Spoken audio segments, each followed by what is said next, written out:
NTV দর্শককে স্বাগত জানাচ্ছি রাজবাড়ী থেকে। আমি কবির হোসেন। রাজবাড়ীতে জমে উঠেছে নির্বাচনী প্রচারণার আমেজ। রাজবাড়ী 1 আসনে 4 জন এবং রাজবাড়ী 2 আসনে 9 জন প্রার্থী প্রতিদ্বন্দ্বিতা করছেন।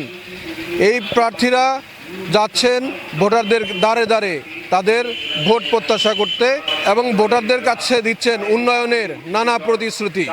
তবে এবারে নির্বাচনে ভোটাররা চাচ্ছেন একজন সৎ ও আদর্শবান ব্যক্তিকে। কেমন প্রার্থীকে ভোট দিবেন এবারের ভোটাররা, আমরা শুনবো ভোটারদের কথা। আমরা এবার নির্বাচনে যাতে আমরা এই দেশের যারা ভালো কাজ করবে, দেশের উন্নয়নের জন্য চিন্তা ভাবনা করবে, সেই ধরনের প্রার্থী আমরা চাই। এবং আমরা কৃষিকাজ করি, সার ওষুধ এগুলোর দাম যাতে একটা মানুষের একটা সহনশীলতার ভিতর, ক্রয় ক্ষমতার ভিতরে থাকে। অনেক সময় হয় কি সিজনের দাম বাড়িয়ে যায়, আবার ফসলের দাম যে সময় সিজনের দাম কমে যায়। এটা একটা কৃষিকাজের একটা বিরাট বিপর্যয় আসে। এইটা কৃষিকাজের একটা এই ধরনের চিন্তা ভাবনা করে যারা সেই সমস্ত প্রার্থী আমরা ভোট দিই। আমরা ভালোই চাই, আমরা ভালো পেতে চাই, পরিষ্কার কথা। আমরা অশান্তির লোক যে হবে তাকে ভোট দেবো না, পরিষ্কার কথা। যে ভালো তাকেই দেবো। 17 বছর তো ভোট দেওয়া যায়নি, হ্যাঁ যাবো। আমাগো চাওয়া পাওয়ার কোনো কিছুই নাই। আমরা চাই দেশের শান্তি, ভালো। আপদ বিপদ পড়লে পরে প্রার্থী ডাকলে যেন আমরা কাছে পাই, তার কাছে বলতে পারি ভালো একটা কথা, সেটি আমরা চাই।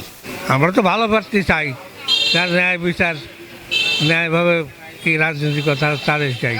আমার চাই কৃষি উন্নয়ন। কৃষিতে আমাদের এগুলো সার কীটনাশক ওরা কোনো কিছুই পাইনি, সবই দ্রব্যমূল্য চড়া। আমাদের যেটা জমা চলা, আমাদের খায়া পরে বাঁচতে হবে। কৃষিকাজই বড় জিনিস। রাজবাড়ী জেলায় উন্নয়নে যারা কাজ করবে তাদের আমরা ভোট দেবো। আমাদের মেন এই পাটুরিয়া দৌলত দিয়ে পদ্মা সেতু আমাদের খুবই প্রয়োজন। আমাদের গরিবের পাশে যিনি দাঁড়াবেন এবং আমাদের দুঃখ দেখবেন, তাকেই আমরা বাইছে ভোট দেব। রাজবাড়ী 17 বছর হাসপাতালের রাস্তা আর রেলগেট, এই 17 বছরের ভিতরে করে নাই রাস্তা।